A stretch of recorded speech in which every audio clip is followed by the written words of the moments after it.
เป็นศาสนาสำหรับชาติเราศาสนาในสมัยนี้เป็นของที่แยกจากชาติไม่ได้เป็นความจำเป็นที่เราทั้งหลายผู้เป็นไทยจะต้องมั่นคงอยู่ในศาสนาพระพุทธซึ่งเป็นศาสนาสำหรับชาติเราพระพุทธศาสนาก็ดีหรือศาสนาใดก็ดีที่ตั้งมั่นอยู่ได้ก็ด้วยความมั่นคงของผู้เลื่อมใสตั้งใจที่จะรักษาและข้าพเจ้าพูดทั้งนี้ก็เพื่อชักชวนท่านทั้งหลายอย่างเป็นเพื่อนไทยและเพื่อนพุทธศาสนิกชนด้วยกันทั้งนั้นเพื่อความมั่นคงแห่งพระพุทธศาสนาข้าพเจ้ารู้สึกว่าได้ทำหน้าที่สมควรแก่อุปถัมภ์พระพุทธศาสนาเราจะตั้งใจรักษาศาสนาของเราด้วยชีวิตและถ้าท่านตั้งใจจะช่วยข้าพเจ้าในกิจอันใหญ่นี้แล้วก็จะเป็นที่พอใจข้าพเจ้าเป็นอันมากเพราะฉะนั้น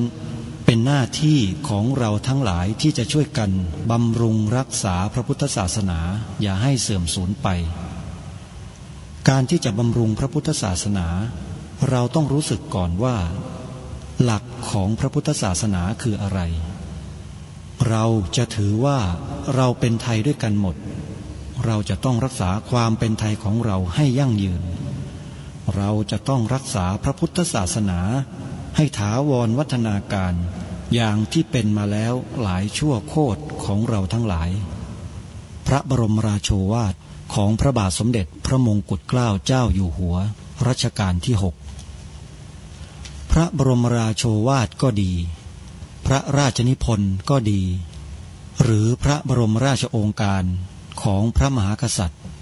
ถือเป็นบทบัญญัติแห่งกฎหมายทั้งหมดทั้งสิ้น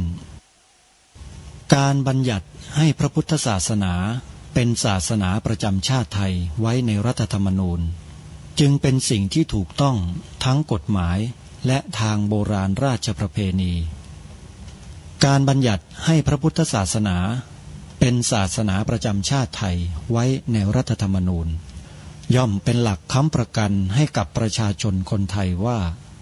ตนได้ปฏิบัติตามกฎหมายอย่างแท้จริงการบัญญัติให้พระพุทธศาสนาเป็นศาสนาประจำชาติไทยไว้ในรัฐธรรมนูญมิได้เป็นการลิดรอนสิทธิเสรีภาพของผู้ใดแต่เป็นการยืนยันความจริงตามกฎหมายและประวัติศาสตร์ชาติไทยการบัญญัติให้พระพุทธศาสนาเป็นศาสนาประจำชาติไทยไว้ในรัฐธรรมนูญจะทำให้พระพุทธศาสนาได้รับการอุปถัมภ์และคุ้มครองจากรัฐดุจเดียวกันกับที่องค์พระมหากษัตริย์ทรงกระทำมาการบัญญัติให้พระพุทธศาสนาเป็นศาสนาประจำชาติไทยไว้ในรัฐธรรมนูญจะป้องกันพระพุทธศาสนาไม่ให้ถูกลัทธินิกายนอกศาสนากระทำการใดๆได้ด้วยอุบายต่างๆนานาการบัญญัติให้พระพุทธศาสนาเป็นศาสนาประจำชาติไทยไว้ในรัฐธรรมนูญจะทำให้สังคมไทยมีแต่ความสุขร่มเย็นเป็นธรรมทั้งต่อคนศาสนาอื่นและคนสัญชาติอื่นได้อย่างแท้จริงแต่ถ้าไม่บัญญัติให้พระพุทธศาสนาเป็นศาสนาประจำชาติไทยไว้ในรัฐธรรมนูญในอนาคตประเทศไทยจะต้องตกอยู่ในสถานะเดียวกันกับพื้นที่3 จังหวัดชายแดนภาคใต้อย่างแน่นอนพระบรมราโชวาทพระบาทสมเด็จพระเจ้าอยู่หัวในมหาสมาคมวิทยุแห่งนี้ท่านสามารถดาวน์โหลดแอปพลิเคชันที่ชื่อว่าวิทยุพุทธศาสนาทั่วไทยเพื่อติดตามรับฟังรายการนี้ได้ทุกวันในวันหนึ่งท่านสามารถรับฟังผ่านแอปพลิเคชันได้5 เวลา 9 นาฬิกาสามารถฟังได้ทางสถานีวิทยุวัดหนองกายวัดอารามมงคล 10 นาฬิกาสามารถรับฟังได้ทางสถานีวิทยุวัดป่าจริยธรรมเวลา 11 นาฬิกา สามารถรับฟังได้ที่สถานีวิทยุวัดฝายหินเวลา 13 นาฬิกาสามารถรับฟังได้ที่สถานีวิทยุวัดบ้านปลาคูนและเวลา 1 นาฬิกาสามารถรับฟังได้ทางสถานีวิทยุวัดฝายหินนี่คือสถานีวิทยุที่รวมอยู่ในแอปพลิเคชันวิทยุพุทธศาสนาทั่วไทยขอเชิญสาธุชนช่วยกันบอกต่อให้ญาติธรรมพี่น้องของเราดาวน์โหลดแอปพลิเคชันนี้ไว้ให้ทั่วถึงกันสาธุชนทุกท่านวันนี้จะนำบทความอีกชุดหนึ่งเรื่องวังหน้ามานำเสนอต่อท่านผู้ฟัง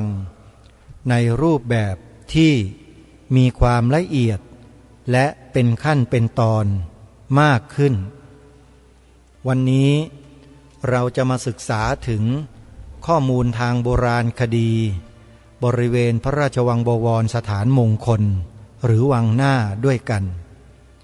เราจะได้ทำความรู้จากวังหน้าให้ละเอียดลึกซึ้งมากยิ่งขึ้นข้อมูลมีความน่าสนใจดังนี้ในปีพระพุทธศักราช 2555 กรมศิลปากรได้จัดทำโครงการอนุรักษ์และพัฒนาพระราชวังบวรสถานมงคลเพื่อเฉลิมพระเกียรติในวาระอันเป็นมงคลยิ่งที่พระบาทสมเด็จพระบรมชนกาธิเบศรมหาภูมิพลอดุลยเดชมหาราชบรมนาถบพิตรทรงเจริญพระชนมายุ84 พรรษาและพระบาทสมเด็จพระเจ้าอยู่หัวขณะดำรงพระราชอิสริยยศเป็นสมเด็จพระบรมโอรสาธิราชสยามกุฎราชกุมารทรงเจริญพระชนมายุ60 พรรษาในการดำเนินงานของโครงการมีวัตถุประสงค์ดำเนินการศึกษาและรวบรวมข้อมูลเกี่ยวกับพระราชวังบวรสถานมงคลหรือวังหน้าอันประกอบด้วยการสำรวจและรวบรวมเอกสารที่เกี่ยวข้องทั้งเอกสารชั้นปฐมภูมิเอกสารชั้นทุติยภูมิแผนที่แผนผังภาพถ่ายในอดีตการสำรวจด้วยเทคโนโลยีด้านวิทยาศาสตร์ประยุกต์อาทิการสำรวจทางสารสนเทศภูมิศาสตร์เพื่อศึกษาการใช้พื้นที่ในอดีตการสำรวจโครงสร้างโบราณคดีใต้ดินด้วยเทคนิคเรดาร์อย่างความลึกการถ่ายภาพ3 มิติร่องรอยของโบราณสถานโดยข้อมูลที่ได้รับเหล่านี้ใช้เป็นข้อมูลเพื่อการประเมินศักยภาพพื้นที่ดำเนินการขุดค้นทางโบราณคดี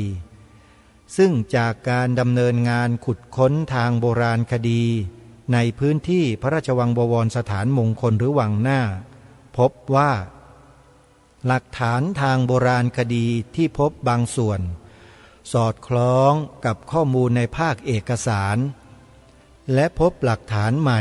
ที่ไม่ปรากฏกล่าวถึงในเอกสารทางประวัติศาสตร์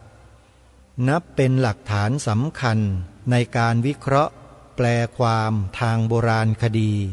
และประวัติศาสตร์เกี่ยวกับพระราชวังบวรสถานมงคลหรือวังหน้าการดำเนินงานขุดค้นทางโบราณคดีในบริเวณพระราชวังบวรสถานมงคลซึ่งทั้งหมดอยู่ในพื้นที่ของพิพิธภัณฑ์สถานแห่งชาติพระนครเริ่มตั้งแต่ปีพระพุทธศักราช 2555 สืบเนื่องจนถึงปัจจุบันแบ่งพื้นที่การดำเนินงานขุดค้นซึ่งบริเวณที่ดำเนินการขุดค้นดังนี้บริเวณด้านทิศใต้ของพระที่นั่งอิสราวินิจฉัย ปีพระพุทธศักราช 2555 พบแนวโบราณสถานด้านทิศตะวันออกและตะวันตกสันนิษฐานว่าเป็นตำแหน่งที่ตรงกับตำแหน่งของอาคารและถนนหรืออาจเป็นหอพระที่สร้างคู่กับหออัฐิในรัชสมัยสมเด็จพระบวรราชเจ้า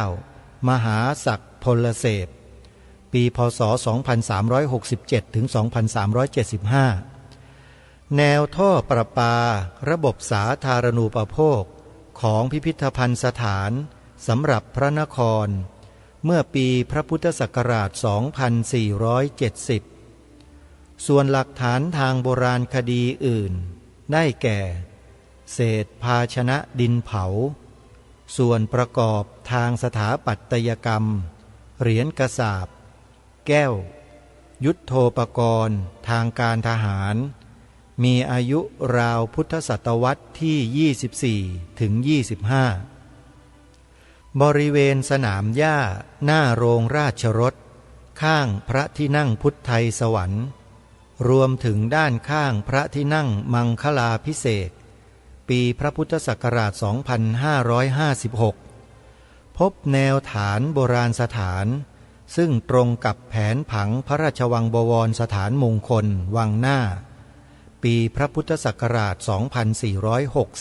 2461 เป็นตำแหน่งของโรงทหารที่สร้างขึ้นตั้งแต่รัชสมัยของพระบาทสมเด็จพระปิ่นเกล้าเจ้าอยู่หัวรัชสมัยสมเด็จพระบวรราชเจ้ากรมพระราชวังบวรวิชัยชาญทั้งยังพบแนวทางเดินและแนวรางน้ำก่อด้วยอิฐแนวท่อประปาที่เป็นส่วนของระบบสาธารณูปโภคของพิพิธภัณฑ์สำหรับพระนครเมื่อปีพระพุทธศักราช 2470 ส่วนหลักฐานทางโบราณคดีอื่นๆมีลักษณะใกล้เคียงกันกับหลักฐานประเภทเดียวกันที่ขุดค้นพบในปีพระพุทธศักราช 2555 บริเวณสนามหญ้าหน้าโรงราชรถข้างพระที่นั่งพุทธไทยสวรรค์ปีพระพุทธศักราช 2557 ถึง 2558 การขุดค้นในครั้งนี้พบแนวโบราณสถานของโรงทหารถนนปูด้วยอิฐถนนปูด้วยหินแนวท่อประปาสาธารณูปโภคเมื่อปีพระพุทธศักราช 2470 ซึ่งต่อเนื่องกับที่พบเมื่อปีพระพุทธศักราช 2555 และ 56 แนวสิ่งก่อสร้างคล้ายกำแพงอิฐที่มีการฝังท่อน้ำดินเผาและตีไม้กระบากเป็นกรอบโดยรอบทั้งยังพบหลักฐานทางโบราณคดีประเภทภาชนะดินเผาส่วนประกอบทางสถาปัตยกรรมบรรจุภัณฑ์ทำด้วยแก้วยุทโธปกรณ์ทางการทหารหลักฐานเหล่านี้มีรูปแบบศิลปกรรมจีนอายุราวพุทธศตวรรษที่ 24 ถึง 25 และศิลปะตะวันตกราวปีพุทธศตวรรษที่ 24 ถึง 25 นอกจากนี้ในปีงบประมาณ 2558 ยังได้มีการขุดค้นทางโบราณคดีบริเวณลานจอดรถใกล้วัดบวรสถานสุทธาวาสหรือวัดพระแก้ววังหน้าซึ่งได้พบหลักฐานสิ่งก่อสร้างอิฐสอปูนแผ่นหินสลักลวดลายศิลปะจีนราวพุทธศตวรรษที่ 24 ถึง 25 และโบราณวัตถุอื่นๆและนี่ก็เป็นหลักฐานทางโบราณคดีที่ทางกรมศิลปากรได้ทำการขุดค้นตามสถานที่ต่างๆภายในพระราชวังบวรสถานมงคลไม่ว่าจะเป็นเรื่องของอาวุธยุทโธปกรณ์สมัยโบราณไม่ว่าจะเป็นระบบสาธารณูปโภคท่อน้ำประปาดินเผาหรือจะเป็นเครื่องเคลือบกระเบื้องหรือว่าหินต่างๆซึ่งก็มีอยู่ในพื้นที่ดังกล่าว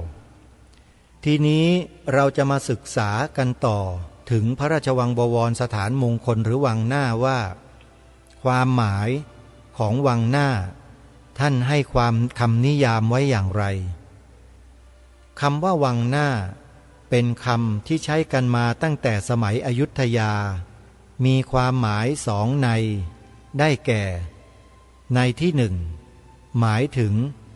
ผู้ดำรงพระอิสริยยศกรมพระราชวังบวรสถานมงคลซึ่งมีความสำคัญรองลงมาจากพระมหากษัตริย์ในที่สองวังหน้าพระราชวังที่ประทับของผู้ดำรงพระอิสริยยศกรมพระราชวังบวรสถานมงคลดังที่สมเด็จพระเจ้าบรมวงศ์เธอกรมพระยาดำรงราชานุภาพทรงสันนิษฐานสาเหตุที่เรียกพระราชวังที่ประทับของกรมพระราชวังบวรสถานมงคลว่าวังหน้าเพราะตั้งอยู่ด้านหน้าพระราชวังหลวงอันมีที่มาจากลักษณะการจัดขบวนทัพออกรบที่แบบแผนให้กองทัพของมหาอุปราชยกออกเป็นทัพหน้าเรียกว่าฝ่ายหน้าและเรียกวังที่ประทับของแม่ทัพว่าวังฝ่ายหน้าและย่อเป็นวังหน้าในที่สุดนอกจากวังหน้าแล้วในสมัยอยุธยายังปรากฏธรรมเนียมการตั้งวังหลังซึ่งเป็นที่ประทับของผู้ดำรงพระอิสริยยศกรมพระราชวังบวรสถานพิมุขโดยตั้งอยู่ด้านหลังของพระราชวังหลวงจึงเรียกทั้งเจ้าผู้ครองวังและวังที่ประทับว่าวังหลังเช่นเดียวกันกับวังหน้าธรรมเนียมการตั้งวังหน้าและวังหลังนี้สืบต่อเนื่องมาในสมัยกรุงรัตนโกสินทร์ทีนี้เรามาดูการสถาปนาตำแหน่งกรมพระราชวังบวรสถานมงคลในประวัติศาสตร์ของชาติไทยของเราดูบ้างว่าในประวัติศาสตร์ชาติไทยของเราที่มีการสถาปนาตำแหน่งกรมพระราชวังบวรสถานมงคลนั้นเกิดขึ้นมาตั้งแต่ยุคใดสมัยใดแล้วมาสิ้นสุดลงในสมัยใดกรมพระราชวังบวรสถานมงคลหรือขานพระนามสามัญว่าวังหน้าตำแหน่งพระมหาอุปราชรัชทายาทมีความสำคัญรองจากพระเจ้าแผ่นดินและมีพระราชอำนาจรักษาพระนครได้กึ่งหนึ่งในสมัยอยุธยาปรากฏหลักฐานทางประวัติศาสตร์จากกฎมนเทียนบานในหนังสือกฎหมายตราสามดวงระบุถึงการกำหนดฐานะของเจ้านายชั้นสูงโดยลำดับยังผลต่อธรรมเนียมโบราณราชประเพณีของการสืบราชสันตติวงศ์ความตอนหนึ่งว่ากำหนดพระราชกฤษฎีกาอัยการพระราชกุมารพระราชนัดดาพระราชกุมารเกิดด้วยพระอัคคมเหสีคือสมเด็จหน่อพระพุทธเจ้าอันเกิดด้วยแม่หยวเมืองเป็นพระมหาอุปราชเกิดด้วยลูกหลวงกินเมืองเอกเกิดด้วยหลานหลวงกินเมืองโทเกิดด้วยพระสนมเป็นพระเยาวราชจากหลักฐานดังกล่าวสะท้อนให้เห็นถึงพระอิสริยยศของเจ้านายที่จะเสด็จขึ้นครองราชสมบัติในฐานะรัชทายาทคือพระราชกุมารที่มีพระมารดาเป็นพระอัครมเหสีทรงดำรงพระอิสริยยศเรียกว่าสมเด็จหน่อพระพุทธเจ้าซึ่งปรากฏหลักฐานจากพระราชพงศาวดารกรุงศรีอยุธยาเพียงครั้งเดียวในรัชกาลสมเด็จพระรามาธิบดีที่สองได้ทรงสถาปนาสมเด็จหน่อพุทธางกูลเจ้าในอุปราชเมื่อปีพระพุทธศักราช269และโปรดให้เสด็จขึ้นไปครองเมืองพิษณุโลกอย่างไรก็ตามมีข้อน่าสังเกตว่าต่อมาภายหลังพระราชกุมารที่จะทรงสถาปนาเป็นรัชทายาทนั้น ปรากฏหลักฐานเรียกว่าพระมหาอุปราชทั้งสิ้นและการสถาปนาตำแหน่งพระมหาอุปราชมีทั้งพระราชโอรสพระองค์ใหญ่สมเด็จพระอนุชาธิราชพระญาติวงศ์ข้าราชการและสามัญชนต่อมาถึงรัชกาลสมเด็จพระสันเพชรที่หนึ่งพระมหาธรรมราชาปรากฏหลักฐานว่าสมเด็จพระนเรศวรมหาราชพระราชโอรสพระองค์ใหญ่ทรงดำรงตำแหน่งเป็นพระมหาอุปราชประทับณพระราชวังจันทร์เกษมซึ่งตั้งอยู่หน้าพระราชวังหลวงจึงเกิดธรรมเนียมเรียกพระมหาอุปราชว่าฝ่ายหน้าและเรียกที่ประทับว่าวังหน้านับแต่นั้นมาถึงรัชกาลสมเด็จพระเพทราชาทรงปราบดาภิเษกเป็นพระมหากษัตริย์ทรงตั้งหลวงสรศักดิ์บุตรบุญธรรมเป็นพระมหาอุปราชประทับที่วังหน้าและทรงตั้งนายจบคชสิทธิ์ผู้มีความชอบช่วยให้ได้ราชสมบัติขึ้นเป็นพระมหากษัตริย์พระราชทานวังหลังให้เป็นที่ประทับแล้วทรงบัญญัตินามเรียกสังกัดวังหน้าว่ากรมพระราชวังบวรสถานมงคลเรียกสังกัดวังหลังว่ากรมพระราชวังบวรสถานพิมุขนับจากนี้จึงปรากฏตำแหน่งกรมพระราชวังบวรสถานมงคลในฐานะพระมหาอุปราชรัชทายาทเป็นต้นมาในสมัยรัตนโกสินทร์ปรากฏหลักฐานว่ามีการสถาปนาตำแหน่งกรมพระราชวังบวรสถานมงคลรวม6พระองค์คือ 1. สมเด็จพระบวรราชเจ้ามหาสุรสิงหนาถในรัชกาลที่2. สมเด็จพระเจ้าลูกยาเธอเจ้าฟ้าอิสระสุนทรในรัชกาลที่3. สมเด็จพระบวรราชเจ้ามหาเสนานุรักษ์ในรัชกาลที่4. สมเด็จพระบวรราชเจ้ามหาศักดิ์พลเสพในรัชกาลที่5. พระบาทสมเด็จพระปิ่นเกล้าเจ้าอยู่หัวในรัชกาลที่6. กรมพระราชวังบวรวิชัยชาญในรัชกาลที่5ภายหลังจากที่กรมพระราชวังบวรวิชัยชาญกรมพระราชวังบวรสถานมงคลในรัชกาลที่5ที่วงคตเมื่อปีพระพุทธศักราช 2428 จึงโปรดเกล้าให้ประกาศยกเลิกตำแหน่งกรมพระราชวังบวรสถานมงคลเมื่อวันที่4 กันยายนพระพุทธศักราช 2428 และโปรดเกล้าให้สถาปนารัชทายาทในตำแหน่งสมเด็จพระบรมโอรสาธิราชสยามกุฎราชกุมารขึ้นแทนเมื่อปีพระพุทธศักราช 2429 ส่วนตำแหน่งสมเด็จพระบรมโอรสาธิราชสยามกุฎราชกุมารโปรดเกล้าให้มีการสถาปนารวม3พระองค์ตามลำดับคือ 1. สมเด็จพระบรมโอรสาธิราชเจ้าฟ้ามหาวชิรุณหิตสยามกุฎราชกุมารพระบาทสมเด็จพระจุลจอมเกล้าเจ้าอยู่หัวรัชกาลที่5โปรดเกล้าให้สถาปนาเมื่อวันที่14 มกราคมพระพุทธศักราช 2429 2. สมเด็จพระบรมโอรสาธิราชเจ้าฟ้ามหาวชิราวุธสยามกุฎราชกุมารพระบาทสมเด็จพระจุลจอมเกล้าเจ้าอยู่หัวรัชกาลที่5โปรดเกล้าให้สถาปนาเมื่อวันที่17 มกราคมพระพุทธศักราช 2437 3. สมเด็จพระบรมโอรสาธิราชเจ้าฟ้ามหาวชิราลงกรณ์สยามกุฎราชกุมารพระบาทสมเด็จพระบรมชนกาธิเบศรมหาภูมิพลอดุลยเดชมหาราชบรมนาถบพิตรโปรดเกล้าให้สถาปนาเมื่อวันที่28 ธันวาคมพระพุทธศักราช นี่ก็เป็นเรื่องของวังหน้าแล้วก็วังหลังซึ่งถือว่าเป็นเรื่องราว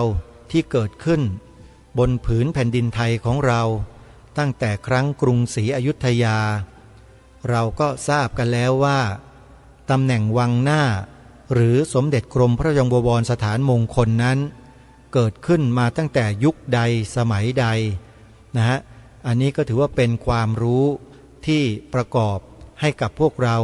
ในการทำความรู้ความเข้าใจเรื่องราวของวังหน้าในประวัติศาสตร์และการสิ้นสุดลงในตำแหน่งของวังหน้าในยุคใดสมัยใดและเราก็ทราบอีกด้วยว่า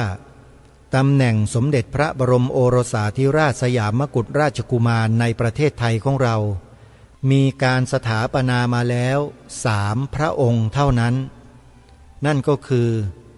สมเด็จพระบรมโอรสาธิราชเจ้าฟ้ามหาวชิรุณหิตสยามกุฎราชกุมารสมเด็จพระบรมโอรสาธิราชเจ้าฟ้ามหาวชิราวุธสยามกุฎราชกุมารและสมเด็จพระบรมโอรสาธิราชเจ้าฟ้ามหาวชิราลงกรณ์สยามกุฎราชกุมารมีแค่3 พระองค์เท่านั้นสาธุชนทุกท่านนี่คือประวัติศาสตร์ของความเป็นชาติไทยของเราถ้าหากว่าเราปล่อยให้ข้อมูลเหล่านี้ถูกเผยแพร่อยู่เพียงลอยๆอยู่ในโลกโซเชียลแล้วไม่มีใครมานำเสนอมาให้ความรู้ให้การศึกษาต่อพี่น้องคนไทยของเราข้อมูลเหล่านี้ก็มีแต่จะหายสาบสูญไปจากความรู้สึกนึกคิดของคนไทยเราสิ้นแล้วเราจะหาความเป็นไทยในชีวิตของคนเราที่เป็นคนไทยได้อย่างไรเพราะฉะนั้นครูบาอาจารย์ที่เคารพโดยเฉพาะพระภิกษุสงฆ์ของเราที่เป็นนักจัดรายการธรรมะทางวิทยุทั้งหลายทั้งปวงขอเถอะครับขอให้เราช่วยกันเผยแพร่ข้อมูลเหล่านี้ให้ลูกหลานคนไทยเราในปัจจุบันได้รู้กันบ้างให้พี่น้องประชาชนคนไทยญาติโยมพุทธบริษัทของเราได้ศึกษาเรียนรู้ถึงพระราชประวัติของเจ้าฟ้ามหากษัตริย์ของเรากันบ้างอย่างน้อยเขาก็จะได้รู้ได้เห็นว่าการสืบสารราชบัลลังก์การสืบสารรักษาต่อยอดโบราณราชประเพณีอันเป็นวัฒนธรรมของชนชาติเผ่าไทยของเราที่ผ่านมานั้นเขาสืบสารกันมาอย่างไรเมื่อเราศึกษาเรียนรู้กันได้แล้วเราจะมีความหวงแหนความเป็นไทยของเรามากขึ้นแต่ถ้าไม่รู้อะไรเลยมีแต่ศึกษาเรียนรู้ดูแต่สิ่งอะไรก็ไม่รู้ที่มันไร้สาระอยู่ทุกวันนี้มันจะหาความสำนึกในข้อนี้เกิดขึ้นได้อย่างไรเพราะฉะนั้นเราต้องช่วยกันครับครูบาอาจารย์ทุกรูปในโลกโซเชียลเน็ตเวิร์กข้อมูลเหล่านี้มีอยู่เต็มไปหมดเลยเพียงแค่เราเซิร์ชหาในชื่อของวังหน้าเราก็จะเจอข้อมูลทั้งนั้นแล้วเมื่อพบแล้วเจอแล้วอ่านครับอ่านให้จบ1 รอบ2 รอบ3 รอบเป็นอย่างน้อยนะครับเพื่อเตรียมในการที่เราจะนำมาพูดนำมาเสนอในรายการของเราเป็นเกร็ดความรู้สอดแทรกไปกับธรรมะก็ยังดีกว่าที่เราจะไม่หยิบยกสิ่งเหล่านี้ขึ้นมากล่าวมาพูดให้ท่านผู้ฟังได้ฟังกันเลยจะเป็นประโยชน์มากกว่าดีกว่าที่เราจะอยู่กันแบบเฉยๆแล้วก็มุ่งสอนแต่สิ่งที่เป็นปัจจุบันกันอยู่อย่างเดียวแล้วสิ่งที่เป็นรากฐานรากเหง้าจิตวิญญาณของพวกเราคนไทยล่ะอย่างเรื่องราวทางประวัติศาสตร์แบบเนี้ยเราจะนำไปไว้ที่ไหนหรือว่าเราจะนำโยนทิ้งกลบดินฝังไว้อย่างนั้นหรือ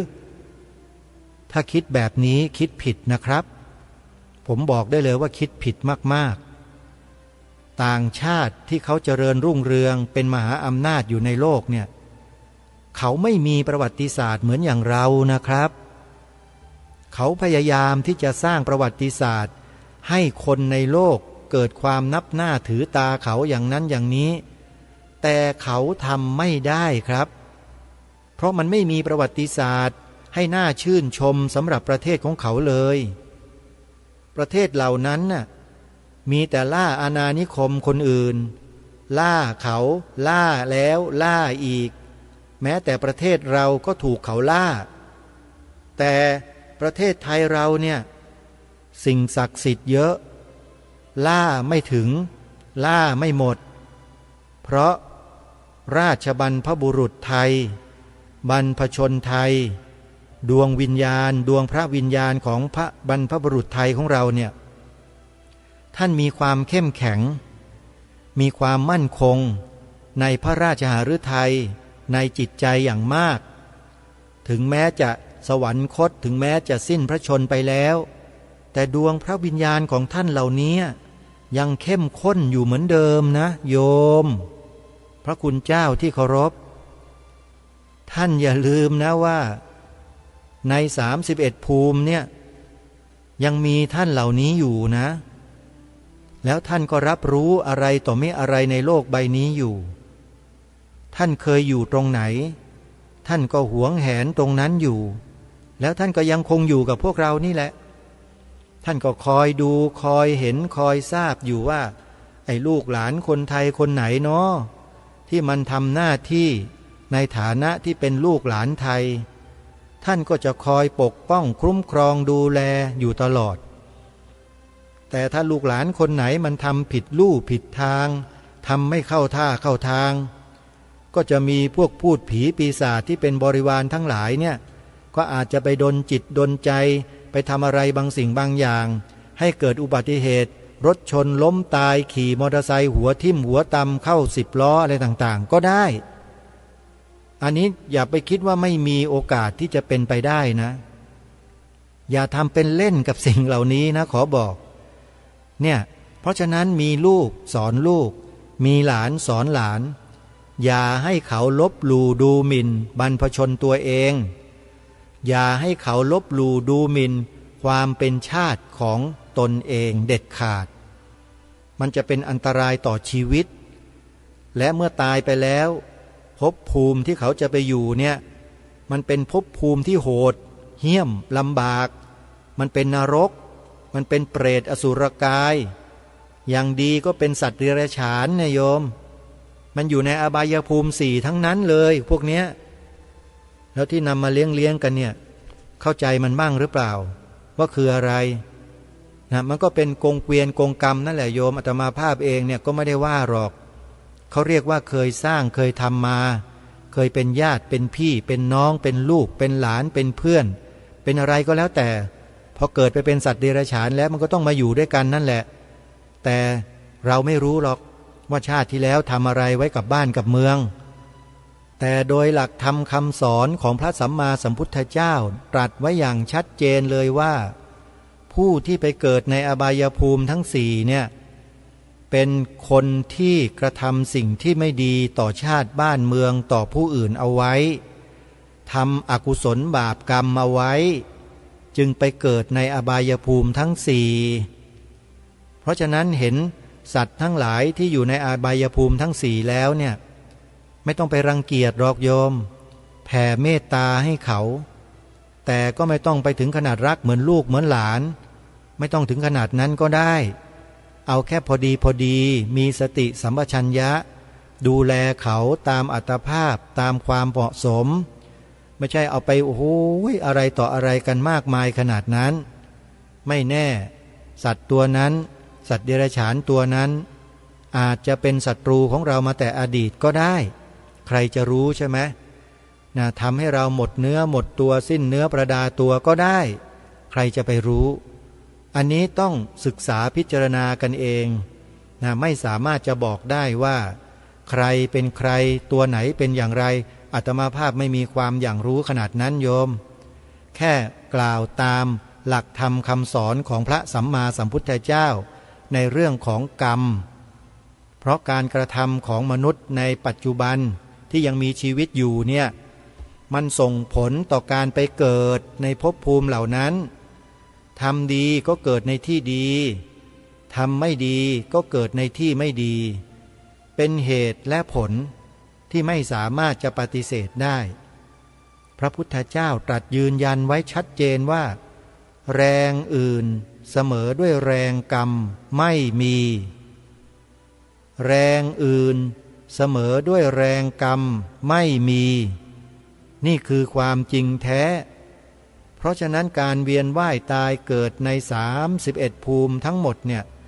ตั้งแต่อบายภูมิ4มนุษย์1เทวภูมิ6รูปประพรหม16อรูปประพรหม4รวม31ภูมิเนี่ย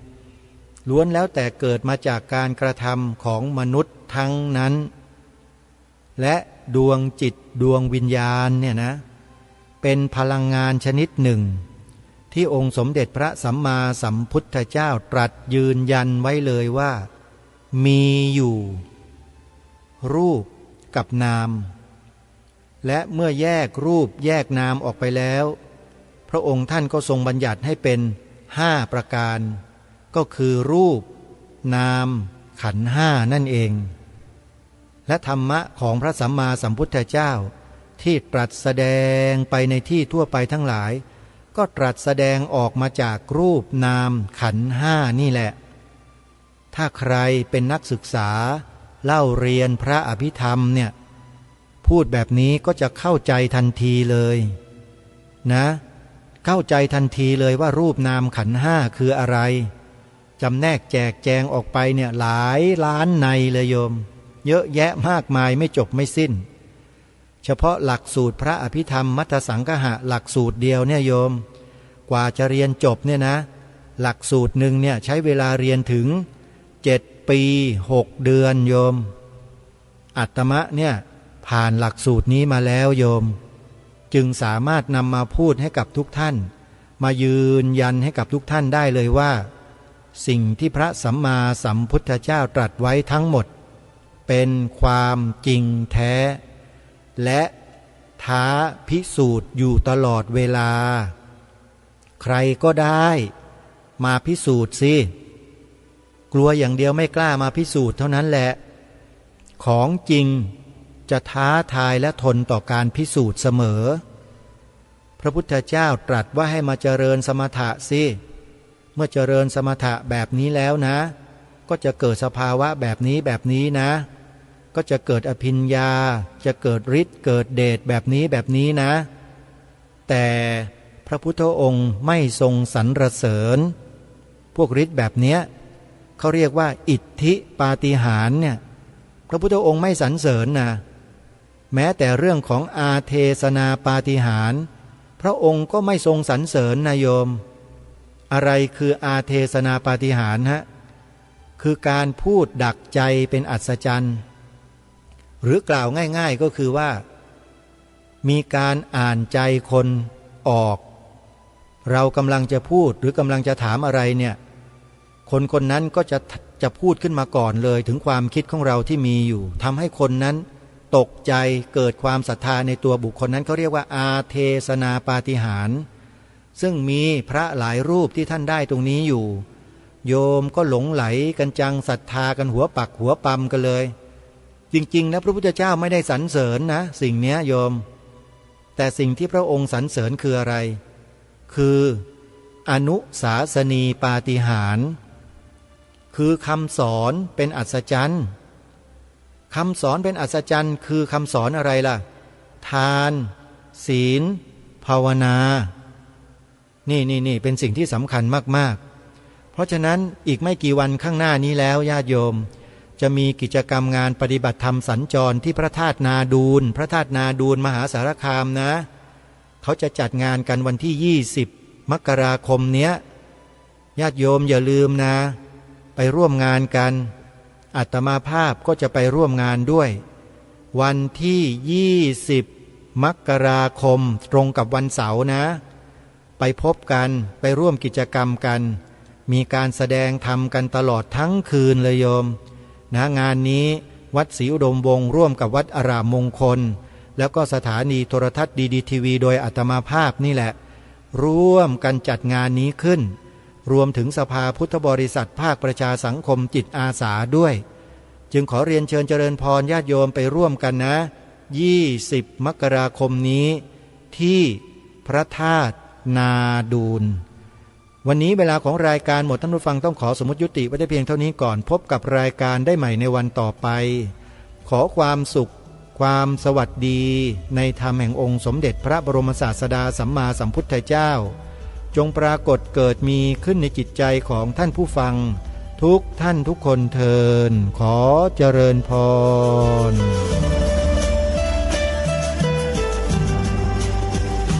กล้าคิดก็ต้องกล้าทำอย่ากลัวถ้าทำความดีเป็นศึกษาปัญหาให้ทันท่วงทีเมืองไทยจะพัฒนากว่านี้รายการดีๆคดีโลกคดีธรรมขอรำพันบรรยายความคิดเครื่องหมายแห่งสีทั้งสามงามถนัดขาวคือบริสุทธิ์สี